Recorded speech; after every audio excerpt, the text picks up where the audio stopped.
Welcome to Chapter 3 of this tutorial on risk management in technical cooperation projects of the International Atomic Energy Agency. My name is Eloisa de Villalobos, and I am here with my colleague Carla Ferreira. We both work in the Quality Assurance section of the Technical Cooperation Department of the IAEA. This tutorial has been recorded to be used in the context of virtual training sessions or as an introduction to basic concept of risk management. We hope you will find it useful and clear. This tutorial is divided into 3 chapters, in which we will talk about the importance of risk management in the planning and implementation of projects that follow a results-based management approach. In the first chapter, we will present risk management as it is applied in the context of technical cooperation projects. In the second chapter, we will present the risk management process step by step. To conclude, in the third chapter, we will present some useful tools to carry out and document this process. We will give some practical examples along the way to demonstrate what is presented. Chapter 3: Tools and Examples. To assist project teams in carrying out the main task related to risk management, in this chapter we present some concrete examples and 2 simple tools that will facilitate the implementation of the risk management process. The first tool is the Risk Management Framework. This is essentially a table that makes it easy to document and record each step of the process. This document can be uploaded in our system and can assist the project during design and monitoring of project risk tasks. The second tool is the Risk Assessment Matrix. This is a key element of the project risk evaluation and prioritization, as we will see in the next slides. The Risk Management Framework, as I just said, is a simple table, but is a tool to document and report the risk management process. As shown in this slide, the first 4 columns of the table document the risk assessment process. The 5th column is record of all proposed responses of mitigation measures, and the last column is where the risk owner is identified and he can report the evolution of the risk and things that he observes during monitoring tasks. In the next slide, we will see how this table is applied to a specific example. But first, let me show you or describe you how this is completed. In the first column, briefly describe the event or risk identified. In the second one, each risk is classified by choosing one of the 10 indicated categories. In the third column and fourth, using the risk assessment matrix, a level of severity or threat is established and assigned to each of the risks in order to prioritize them. Mitigation measures are then recorded and should be monitored to observe whether they are used during implementation, whether they are effective in helping facing this risk, and whether the situation has changed in such a way that they are no longer relevant and they need to be reconsidered. This is information that can be annually reported through the PPAR, as we said in the chapter 2. And at the end of the project, it is with this table that lessons learned from risk management can be extracted to be reported in the project achievement report. Let's look at a potential case of a risk and delays in the customs clearance process, which is quite common in technical cooperation projects. The risk is identified and transcribed in the first column. Then it is classified in the category of procurement. Then it is evaluated and prioritized using the risk assessment matrix that we will see in a moment. The mitigation or response measures are prepared. In this case, hire a customs agent who will present the request as soon as possible and guarantee a speedy acquisition process. The risk owner, who in this case is the counterpart, will report each year on the effectiveness of this measure, and at the end of the project, if this practice was successful in avoiding procurement delays, it can be documented as a lesson learned and a good practice to be adopted in the future.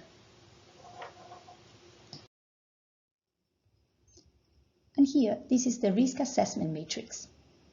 This is a table where all identified risks can be located according to their probability and impact level, establishing an overall level of threat or severity. On the vertical axis, the probability or likelihood of the risk happening is evaluated by, for example, looking for historical data on the occurrence of this event.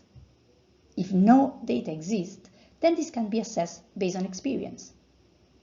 It is established how likely the event is to occur, or, in other words, what probability can be associated with this event to occur. As already discussed in Chapter 2, this is the moment in which it becomes very important to adopt a common evaluation framework where the parameters to identify high, medium, and low levels of probability and impact are established. In our approach, for a probability to be classified low, the event should occur between 0 or 25% of the cases. To be classified medium, it should occur between 26 or 75% of the cases. And if the event occurs in more than 75% of the cases, it is considered a high level. Applied to the example of customs delays and based on previous experience, it can be established that the probability associated to this event would be high. In fact, it is observed that in more than 75% of the cases, this is a problem. The next step is to assess the impact of this risk in achieving project results. Here, the estimation is based on an assessment of whether if the risk occurs, how can this impact the project? Is it likely that this will hinder project achievement? Then it should be classified as high. If it will simply reduce the project achievement, then the impact is a medium one. And if it will just delay project achievement, then the impact can be declared as low. In the case of custom delays, the impact of the achievement of the project is classified high, since without the equipment being delivered, several project components will be hampered. For example, it will not be possible to carry out the training or establish protocols correctly. Therefore, the overall severity level is set at critical. And this level will help prioritize this risk in relation with the others. Let's look at this list of risks together. How would you evaluate them using the risk assessment matrix?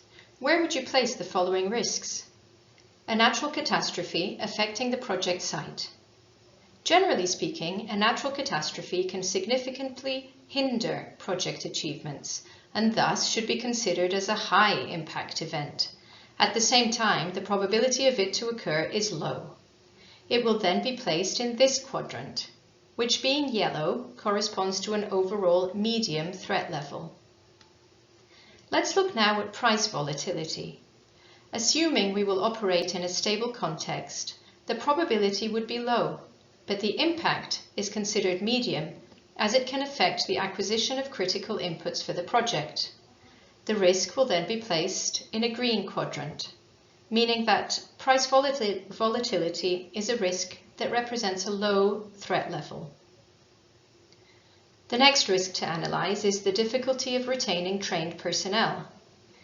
This, based on experience, is highly likely to happen. But if the institution has good retention programs or knowledge sharing mechanisms, the impact on the project could be established as medium, as project results will be reduced. This risk, as well as the next one, lack of funds to equip the laboratory, with a medium probability of occurrence but a high impact on the project, are both placed on an orange quadrant, which identifies these risks as a high threat for the project.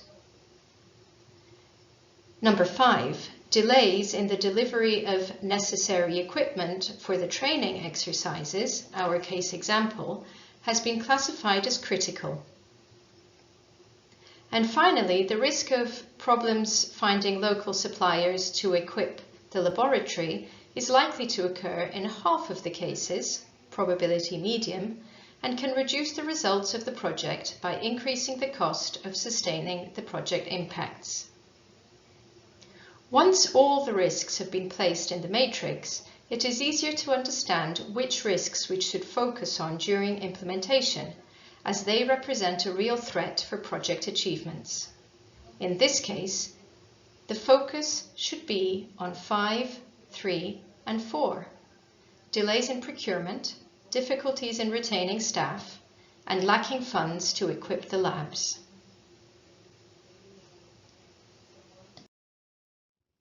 Systems and tasks.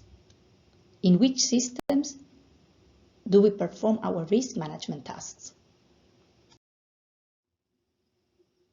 In PCMF, which is the platform where the design documents are developed, under Section 3, you will find the Risk Management box, which is where the information documented in the Risk Management Framework should be summarized. Afterwards, the Risk Management Framework, which is prepared offline, can be attached under the section Project-related documents, as shown by the red arrow on this slide.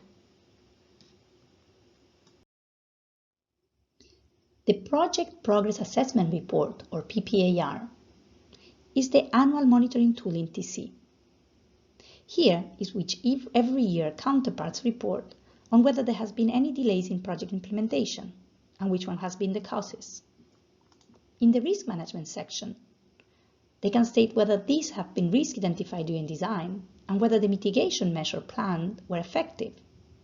Here's where he can summarize what was reported to him by risk owners, and a little bit of assessment whether project assumptions have also been met or materialized.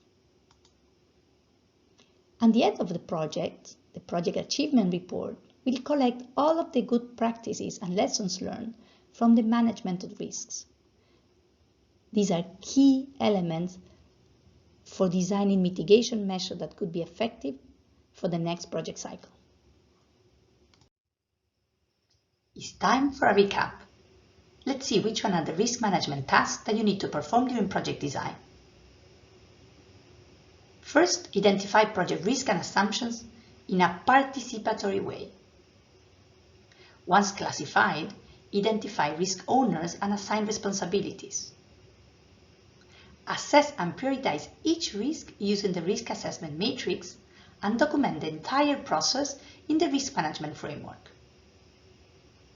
Include this information in the risk management section of the PCMF design document and attach the risk management framework to project-related documents.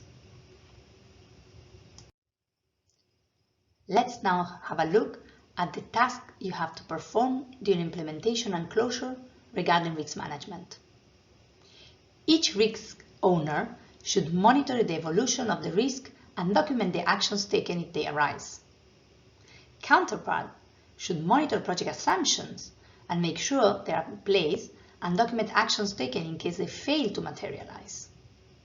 Counterparts will also collect the reports of all risk owners and document these actions in the Project Progress Assessment Report. At the end of project life, all lessons learned are recorded in the Project Achievement Report. So with this, we have come to the end of this tutorial. If you have any questions, you can contact us through your Program Management Officer, who can also guide you and review the documents with you. We hope this tutorial has been interesting and helpful to improve the risk management of your project. Goodbye.